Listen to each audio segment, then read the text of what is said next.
वहीं पे ईरान ने इमाम रजा के मजार पे मौजूद आम झंडा उतारकर इसकी जगह पर एक स्याह झंडा बुलंद कर दिया है। इस स्याह झंडे को लेकर बहुत सारे लोग ये समझ रहे हैं कि शायद नबी करीम सल्लल्लाहु अलैहि वसल्लम की वो पेशगोई कि खुरासान के इलाके से जब स्याह झंडे निकलेंगे तो इमाम मेहदी का ज़हूर नजदीक होगा, वो पूरी होने वाली है। हेलो जी, अस्सलाम वालेकुम। आज हम जिस वीडियो को देखने वाले हैं वो है इमाम रज़ा अलैहिस्सलाम के रोज़े पर 2 दिन पहले जो परचम चढ़ाया गया, काला परचम, उसका आखिर राज क्या है। क्या इमाम मेहदी अलैहिस्सलाम का ज़हूर हो चुका है? क्या ईरान जंग करने वाला है इसराइल के ख़िलाफ़, या कोई और राज है? और आखिर ये परचम क्यों चढ़ाया गया? इससे रिलेटेड बहुत से सवाल आपके जहनों में होंगे और मेरे जहनों में भी है, तो हम इस वीडियो में कवर करेंगे आपके ये सवालात। तो चलिए इस इंफॉर्मेटिव वीडियो को शुरू करते हैं। अस्सलाम वालेकुम दोस्तों, मैं हूं माजिद मलिक और डिस्कवर द वर्ल्ड में आप सबको खुशामदीद। नाज़रीन ग्रामी, पूरी दुनिया की मौजूदा सूरत हाल इस वक्त बड़ी तेजी से एक जंग अजीम की जानिब बढ़ती हुई नजर आ रही है, जिसकी एक मिसाल 2 दिन कबल इसराइल की जानिब से वहशियाना तौर पे गजा के एक बड़े अस्पताल पे बमबारी है, जिसके नतीजे में बाज़ ज़राए के मुताबिक तकरीबन 1000 से ज़ायद डॉक्टर्स, मरीज और बच्चे शहीद हुए हैं। इन बच्चों में वो बच्चे भी शामिल हैं जो बिल्कुल नौमौलूद थे और चंद दिन कबल ही पैदा हुए थे और हॉस्पिटल में निगहदाश्त की गर्ज से रखे गए थे। नाज़रीन, इस वाक़े के फौरन बाद जहां पे मुसलमान ममालिक ने बेहद सख्त रिएक्ट किया है, वहीं पे ईरान ने इमाम रजा के मजार पे मौजूद आम झंडा उतारकर इसकी जगह पर एक स्याह झंडा बुलंद कर दिया है। इस स्याह झंडे को लेकर बहुत सारे लोग ये समझ रहे हैं कि शायद नबी करीम सल्लल्लाहु अलैहि वसल्लम की वो पेशगोई कि खुरासान के इलाके से जब स्याह झंडे निकलेंगे तो इमाम मेहदी का ज़हूर नजदीक होगा, वो पूरी होने वाली है। ईरान के स्याह झंडे को बुलंद करने का क्या मकसद है और गुज़श्ता तारीख में इस किस्म के अवामिल किस जानिब इशारा करते हैं और मौजूदा इकदाम किस तरह से इस जंग में एक फैसला कुन किरदार अदा करने वाला है, आज की इस वीडियो में हम यही सब कुछ डिस्कस करेंगे।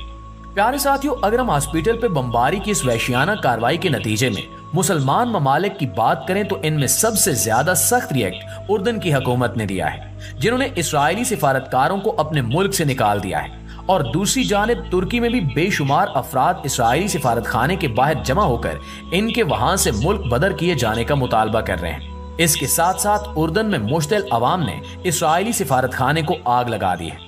दूसरी जानिब सऊदी अरब और दीगर मुसलमान ममालिक ने, जिनमें मिस्र भी शामिल है, इस मामले पर शदीद रद्द अमल का इजहार किया है और कहा है कि अगर इस तरह की कार्रवाई जारी रही तो हम अपने आप को इस मामले से दूर नहीं रख सकेंगे और हमें लाजमन इस मामले में शामिल होना ही होगा।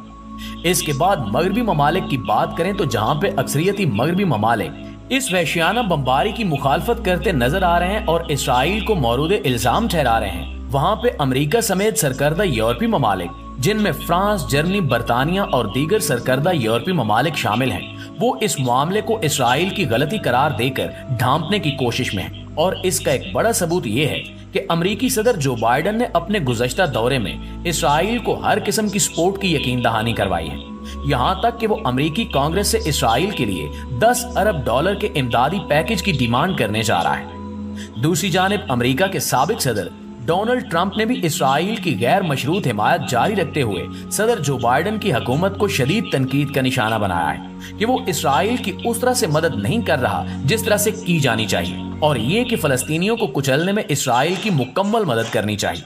नाज़रीन, यहाँ पे इस बात के 2 पहलू नजर आते हैं कि तमाम के तमाम यूरोपीय ममालिक दरअसल इसराइल के साथ ही खड़े हैं और इसराइल को इस मामले पर तकरीबन तमाम कुफार की हिमायत हासिल है। दूसरी जानिब मुसलमान ममालिक अभी तक जुबानी बयानबाजी से आगे नहीं बढ़े और अभी तक इन्होंने इसराइल के खिलाफ कोई बड़ा इकदाम करने का इशारा नहीं दिया। इस सूरत हाल में ईरान सबसे अलग नजर आता है और वो इसराइल पे पाबंदियां लगाने के जवाब पेश कर रहा है। यहाँ तक कि ईरान ने OIC के इजलास में इसराइल को तेल और दीगर एनर्जी की जरूरियात जैसे कि गैस और कोयला वगैरह बेचने पे पाबंदी आयद करने पर जोर दिया है, ताकि इसराइल को किसी तरफ से तेल और गैस वगैरह न मिल सके और वो अपनी जंग जारी न रख सके। इस पर अमेरिका की जानिब से ईरान को खासी सख्त धमकियां भी दी जा रही हैं, लेकिन ईरान अपने मौक़िफ़ पर सख्ती से डटा हुआ है। अब अगर हम बात करें कि इमाम रजा के मजार पर आम झंडे को बदलकर वहां पे स्याह झंडा क्यों लहराया गया, तो दरअसल ये एक रिवायत है कि जब भी किसी बड़े वाक़े पे सोग का ऐलान करना हो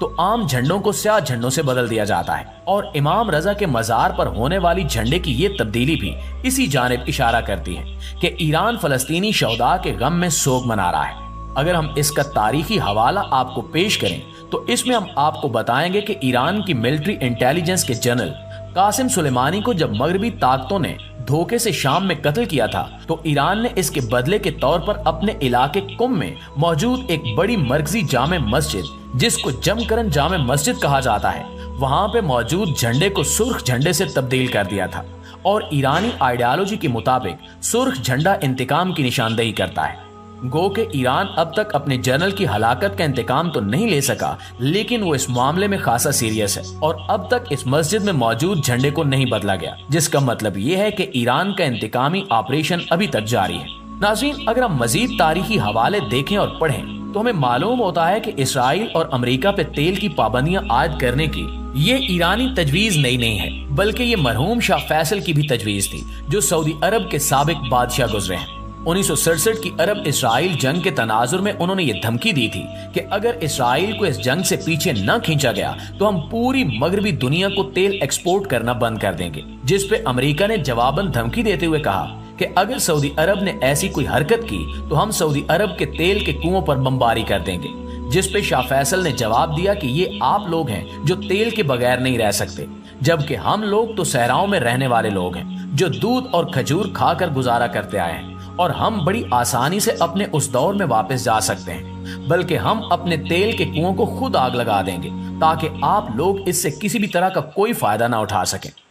यहाँ तक कि इसके बाद अमली तौर पर तमाम के तमाम तेल पैदा करने वाले इस्लामी ममालिक ने मुश्तरका तौर पर अमेरिका और इसके इत्तेहादियों, जिनमें इसराइल भी शामिल था, इन सब को तेल एक्सपोर्ट करने पर पाबंदी आयद कर दी थी। और अगर आप अमेरिका की तारीख निकाल कर देखें तो आपको उस दौर में वहां पे शदीद महंगाई का आलम नजर आता है, और इस पाबंदी के नतीजे में अमेरिका की तकरीबन तमाम ताकत मफलूज होकर रह गई थी।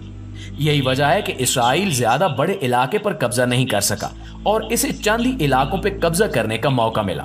वरना उस कब्जे का खात्मा 1967 में ही हो चुका होता और इसराइल फलस्तीन में तमाम के तमाम मुसलमानों को खत्म कर चुका होता। प्यारे साथियों, हम मुसलमान मुल्कों और हमारी अवाम को मगरबी ममालिक और अमेरिका वगैरह ने बाकायदा एक प्रोपेगेंडे के तहत जंग से डराए रखा है और जंग का अफलास, बदअमनी और खाना जंगी का मॉडल बनाकर पेश किया है। जबकि देखा जाए तो अमेरिका दुनिया का वो वाहिद मुल्क है जो पिछले 200 साल से हर वक्त हालते जंग में है और इसने दुनिया के तकरीबन हर खित्ते में जंग छेड़े रखी है। इसके बावजूद वो मुल्क तरक्की कर रहा है। इसराइल अपने क़याम से लेकर अब तक हालत जंग में है, लेकिन वो तरक्की कर रहा है, जबकि हम मुसलमान, जिनको अल्लाह रब्बुल इज़्ज़त की जानिब से काफरों से खुलम खुला कताल और जंग का हुक्म है, वो जंग से डरे हुए हैं और जंग को बर्बादी का पेशखेमा तस्वुर करते हैं, जबकि काफरों ने जंग को कारोबार बना लिया है और तरक्की पे तरक्की करते जा रहे हैं। हमारी पसमानदगी और शिकस्त का सबसे बड़ा सबब यह है कि हमने कुरान और कुरान की तालीमात समेत